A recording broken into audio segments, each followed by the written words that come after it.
Good morning and welcome to Daylight Church Online. We're just so thankful that you're joining us this morning and hope that you have a great experience. We want to let you know that if you'll go to mydaylightchurch.com, there's a card there that says Online Church. And on the Online Church card, it'll tell you everything you need to know about being a part of our online church community, how you can get involved in small groups, how you can give financially, how you can be involved in the service projects that we do. So even if you're in Kansas or Cambodia, you can sure join us and be a part of our church. We'd like you to check it out there and introduce yourself. So go to mydaylightchurch.com and check out the online church card. Thanks.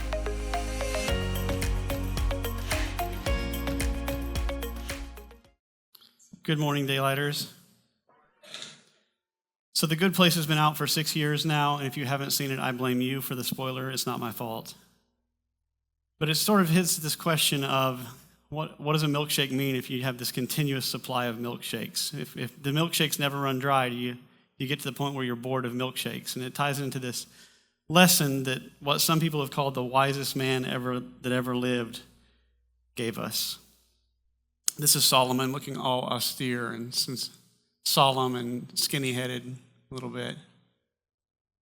And he was approached by God at one point, as the story goes, and God said, "You can have whatever you want." And he said, "I want the ability to discern right from wrong. I want wisdom."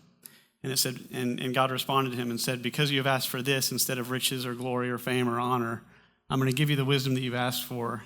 And on top of that, the icing on the cake is because you have wisdom, you're going to have riches and wisdom and honor and glory and that sort of thing." And he supposedly became the greatest, richest, wisest king of all time. And he wrote this part of the Bible called Ecclesiastes, and I find myself relating greatly to Ecclesiastes. On my worst of days, it's because he says, meaningless, meaningless, all is meaningless. And he goes on to say this. He says, "The sun rises and the sun sets, and it hurries back to where it rises.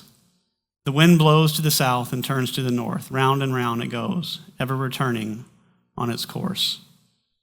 He says this, a couple chapters later. It says, "There's a time for everything, and a season for every activity under the heavens. A time to be born and a time to die. A time to plant and a time to uproot. A time to kill and a time to heal. A time to tear down and a time to build. A time to weep and a time to laugh. A time to mourn and a time to dance." He mentions, as I already showed you, that there's a season for every activity under the heavens. And we are seasonal people. Our lives are greatly enhanced, and it hurts the fact that we live in winter, spring, summer, fall. How many of you, when it's winter, you can't wait for spring to get here? And some of you, when it's spring, you can't wait for summer to get here. And when summer's here, you can't wait for fall to get here. Pumpkin spice, anyone?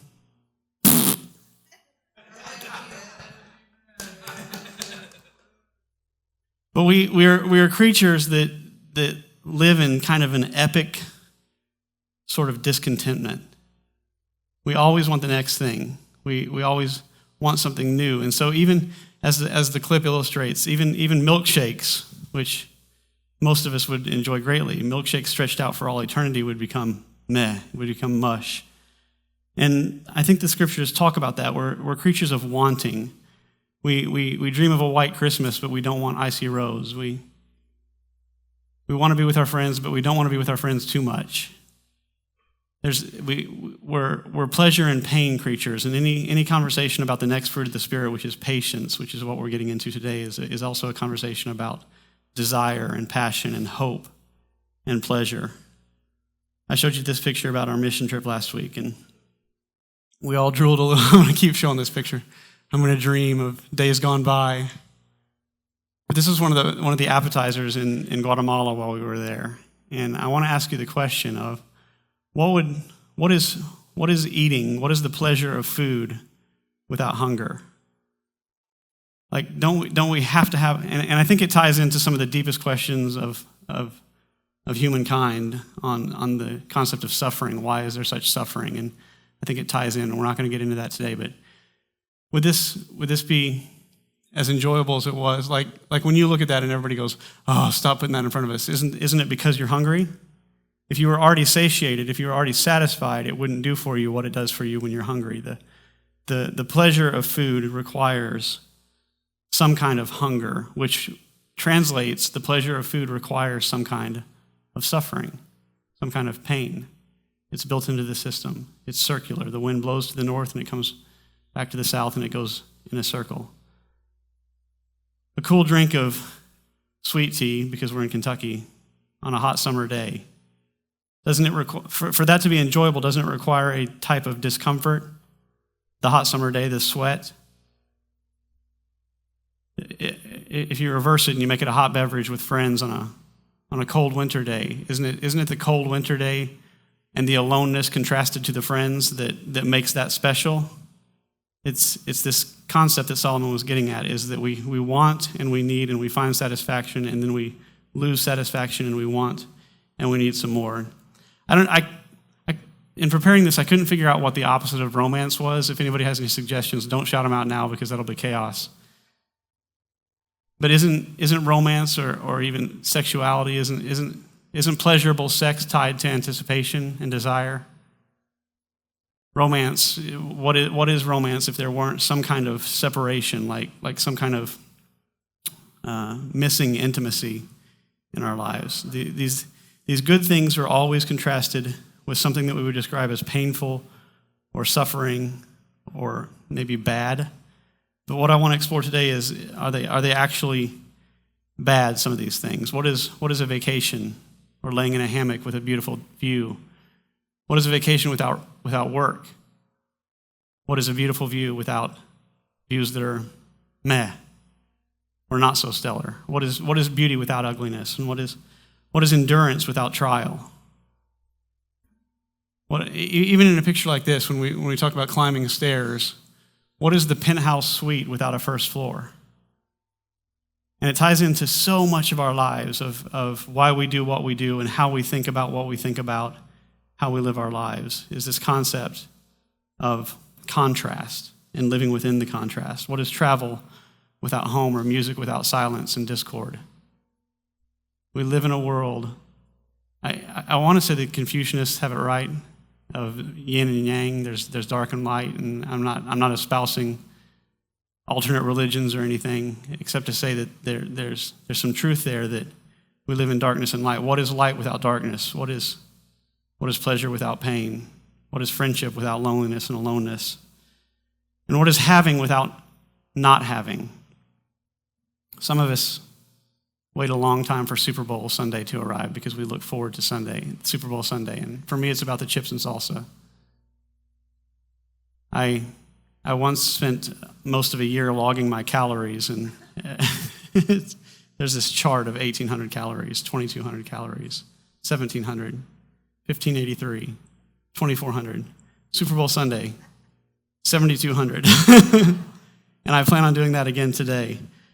But we can't wait for football season to come, or the next TV show, or my vacation, or my job to change, or my son to come home from wherever my son is, or whatever the thing is. We're creatures of expectation, and so often we're living out there. So often we're not. Enjoy isn't quite the right word. It's like savoring or relishing. So when you take a cheeseburger, for example, and you look forward to a cheeseburger, would a cheeseburger mean anything if your belly wasn't empty? And at some point in our lives, this ties into patience, which we're going to get into, is learning to kind of recognize and admire and appreciate that hunger for what it is, because it leads to something great. And when we talk about something leading to something great, we're talking about hope. And so patience and hope are intimately tied together. There's this passage in Romans that says, "For the sake of Christ, then I am content with weaknesses, insults, hardships, persecutions, and calamities. For when I am weak, then I am strong." It's this idea that the moments of, like Solomon would say, the moments of death are not embracing, or seed time versus harvest and so forth, that those moments are doing something in us that is important and special. And so as we talk about the fruit of the Spirit, of course, is what grows on you when you're connected to the Spirit of God. And I've been thinking a lot about how the fruit of the Spirit reflects who God is. And I don't want to go off on a tangent here, but when we talk about love and peace and patience and kindness and so forth, we're talking about characteristics of God. And so when we connect with God and we become close to God, these characteristics start to grow in our own lives. And that's what we're talking about when we talk about the fruit of the Spirit. If you want to know what God is like, look at the fruit of the Spirit: love, joy, faithfulness, goodness, kindness, and patience. Patience is the one we're talking about today. And of course, when you talk about patience, you have to talk about the great philosopher Axl Rose of Guns N' Roses. Point of trivia, and it depends on whose list you look at, but if you look up a list of who has the greatest vocal range on earth, it is not Mariah Carey. It's Axl Rose. Pretty interesting. The dude can hit amazing highs and amazing lows. But he wrote this song called Patience, where it says, "I sit here on the stairs because I'd rather be alone if I can't have you right now. I'll wait, dear. Sometimes I get so tense, but I can't speed up the time. But you know, love, there's one more thing to consider. Said, woman, take it slow, and things will be just fine. You and I'll just use a little patience." And he's talking about this baked-in pleasure to knowing that pleasure is on the way. That there's this place that you can occupy where you're waiting for something as opposed to having the something. The having is diminished in the presence of the waiting. That anticipation and hope is important and can be pleasurable and romantic and erotic and wonderful when you have the right perspective. And so next time you're caught in traffic, think about the song Patience. And it's interesting, the song starts with a dude whistling. There's not many songs that pull off whistling. Sitting on the Dock of the Bay would be one of them. But Patience is just this dude whistling. It's like a clear concept of satisfaction. I'm just fine to wait here because I know you're on the way. And the scripture says this attitude of patience, the whistling attitude of waiting for what is good, should be kind of pervasive among Christians. If you're a follower of Jesus, it should be kind of a part of your characteristics. It says this, it says, not only the creation, but we ourselves have the first fruits of the Spirit grown inwardly as we wait eagerly for adoption as sons, the redemption of our bodies. So we're waiting for something amazing to happen. It says, for in this hope we were saved. Now, hope that is not seen is not hope. Hope that is seen is not hope. For who hopes for what he sees? But if we hope for what we do not see, we wait for it with patience. And so there's a difference between impatient hopelessness and patient hopefulness. And Jesus calls us to a life of patient hopefulness, of knowing that the good is going to come, that this moment will be redeemed, that our lives will be changed, our bodies will be changed. So it's not just, Jesus talked about at one point about if you have fields and wives and kids and sheep and cattle and so forth, if you sacrifice these things for the kingdom of God, it says, not only will you be rewarded in the next life, but you'll be rewarded in this life. And so it's not just about the great beyond and angels on clouds. It's about knowing that this moment is not all there is, that there's a better moment on the way, and that's encompassed in the afterlife and in this life. And so I want to briefly contrast the difference between patience and impatience. And I want to talk about what patience isn't. And so I want to show you these two pictures. And we don't know what's in her heart or mind at this point, and we don't know what's in his heart or mind at this point. But which one do you think is existing in impatience? If you had to choose, which one seems indicative of impatience? It's okay to say something out loud. Always the man. Not what I was looking for. So to me, she looks bored.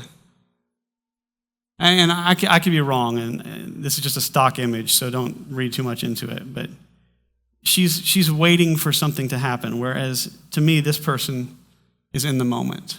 And for all I know, he's dropped his watch. I'm not saying that's for sure what's occurring.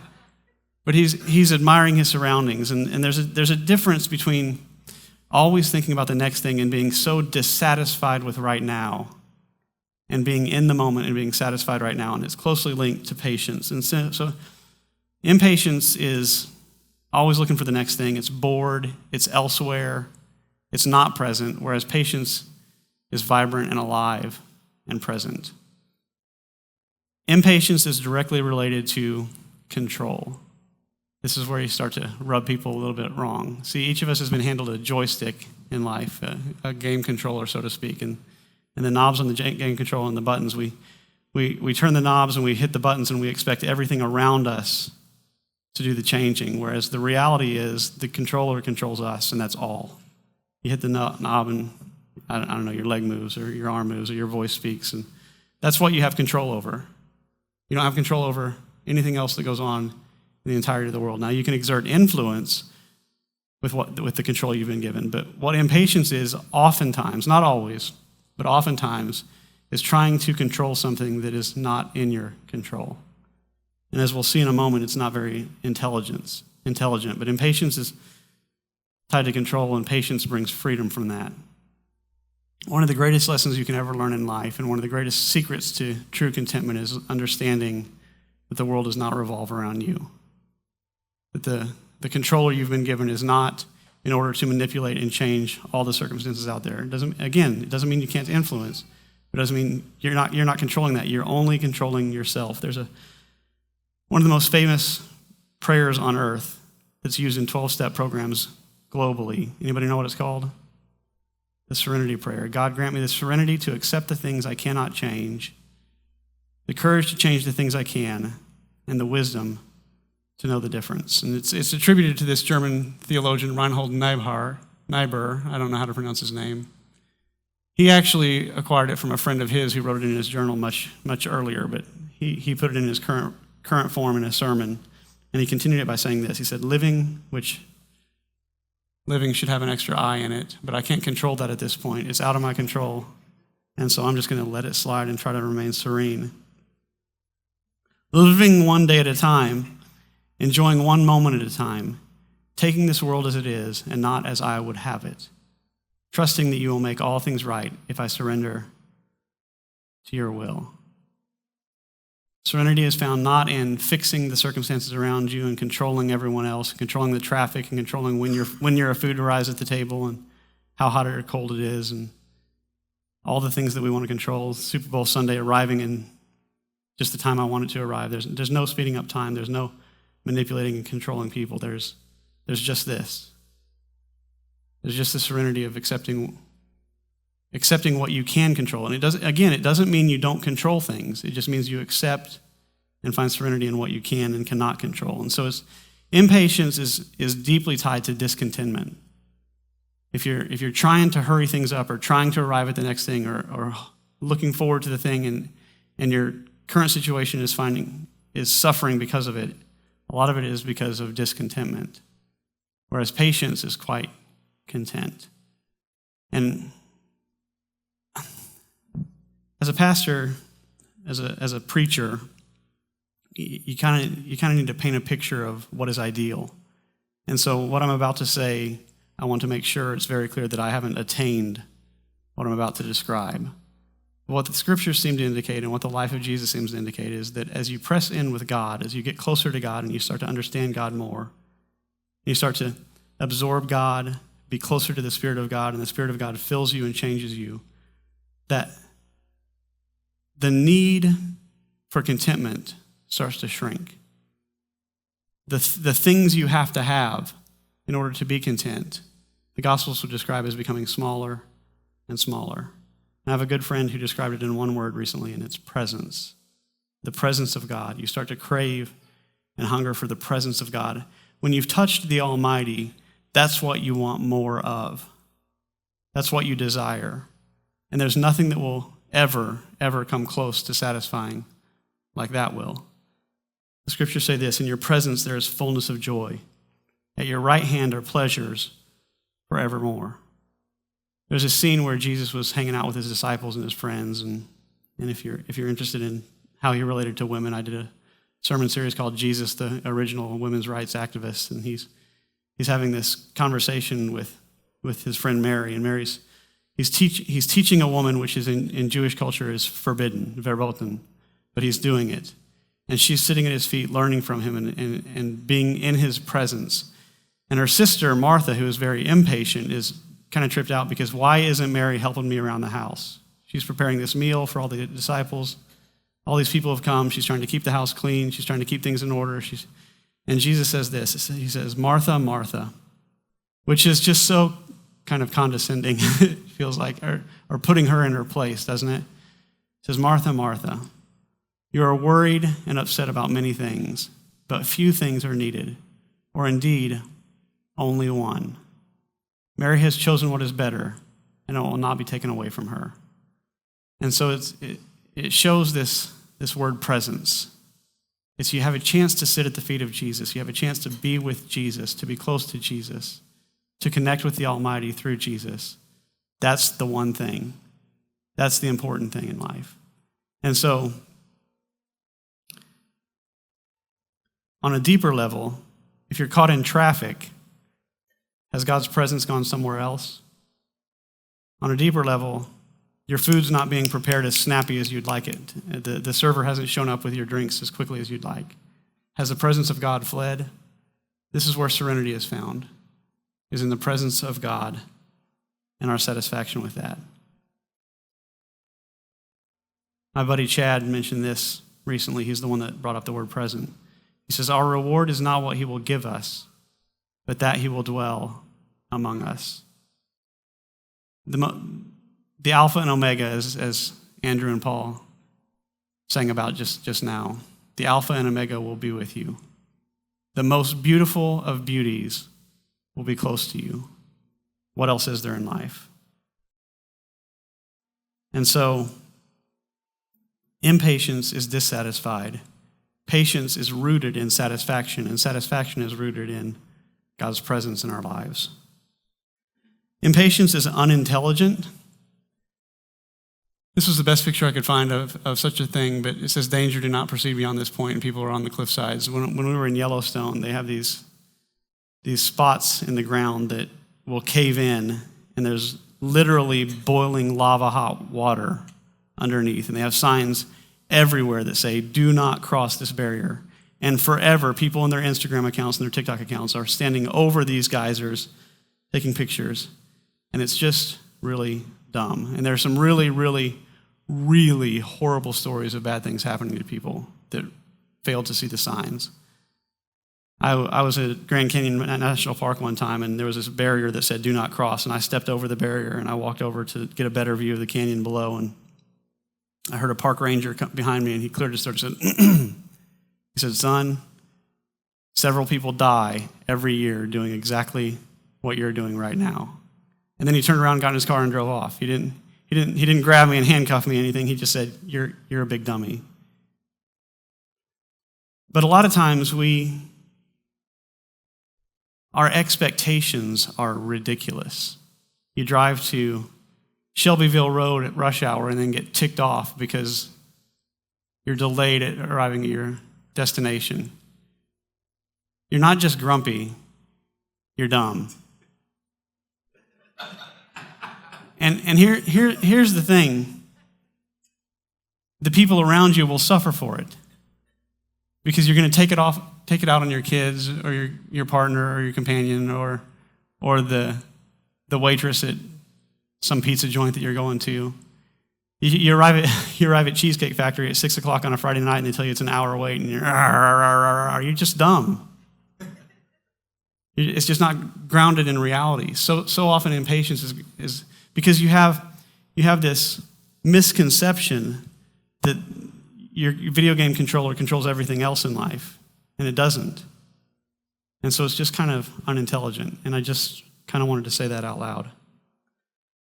While I was preparing this sermon, I was listening to a playlist with a bunch of random songs on it, and this Pearl Jam song came on, and the lyric said this, it makes much more sense to live in the present tense. Impatience is often rooted in fear. You're awaiting something, you're hoping for something, and your impatience is rooted in the fact that you're afraid that thing will never come. Whether it's relational or financial or job-related, you think, will the baby be born healthy? You think, will I find the job that I'm looking for? Will I be able to buy the car I want? Or will the kids come visit me on Easter? Or whatever the thing is, it's rooted in fear. And Jesus confronts fear directly. He says, who of you by worrying can add a single hour to your life? All worrying does is it's rooted in not living in the now. Right now you're safe. Right now you're warm. Right now your bellies are at least moderately full. But you're thinking about the bad thing that could possibly happen, that may or may not ever happen, and you're already living in that future, in here, and it's not even a guaranteed pain. It's not even a guaranteed suffering. So it amplifies suffering. It amplifies pain. It's pain upon pain when you worry, when you exist in fear. And so a huge part of conquering fear is recognizing that God's got you in the palm of his hand. I don't know if it's an open hand, I suppose. He's got you in the palm of his hand, and everything is going to be okay. The job may not turn out the way you want, but everything is going to be okay. And there's no sense in living in a world right now where everything is not okay because you're afraid that that day will come when everything is not okay. And now you're just doubling up the not okayness in your life. Patience is intimately tied to everything is going to be okay. And that's kind of the gospel message, is that Jesus came to set things straight, to set things right, and everything is going to be okay. I clearly had a whole lot of thoughts about patience this week, and I'm going to keep going. Impatience robs you, whereas patience supplies you.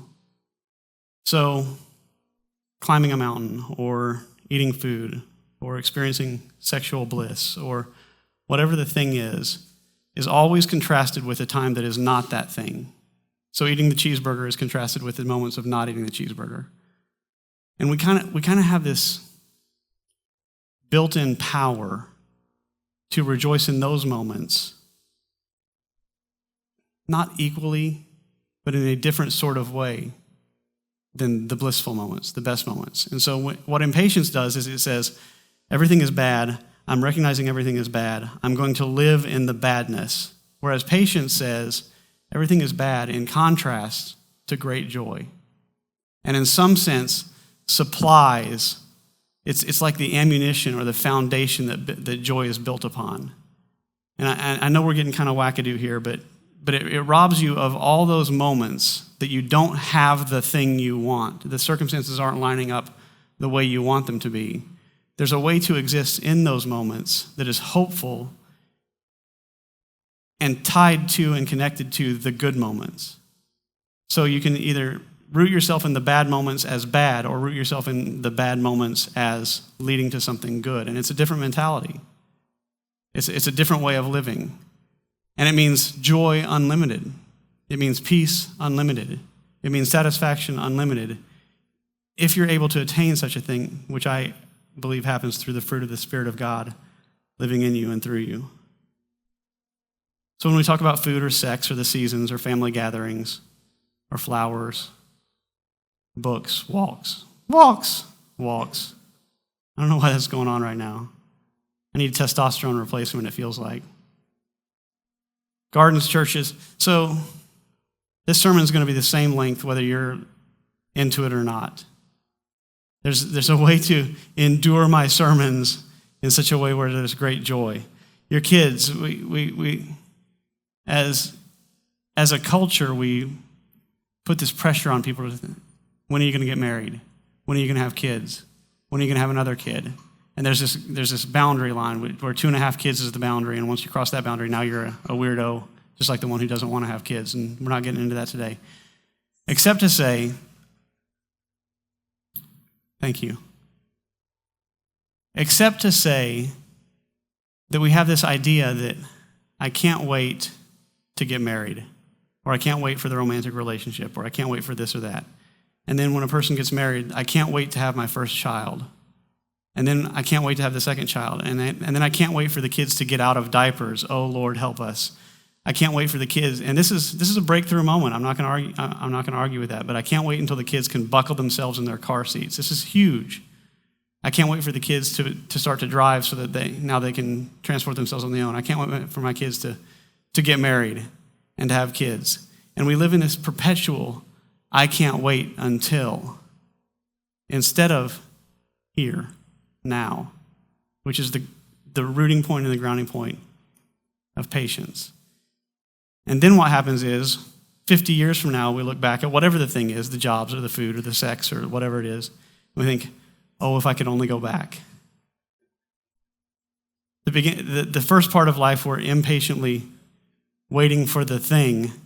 At the end parts of life, which, sorry about that existential nihilism I just dropped in your lap, But at the end parts of life, we're thinking, oh, if only I could do it again, or if only I could have been centered. And we have this beautiful opportunity to be patient and to be centered now. Anticipation makes for better events. Anticipation is a beautiful way to live life. If you ever spend time in the gym, one of my favorite things to watch as far as bloopers is gym fails, like people that have no clue how to use gym equipment. And the reality is, if you know a little bit, and clearly I do, if you know a little bit about working out, you don't have to look long to see somebody in the gym doing something really boneheaded.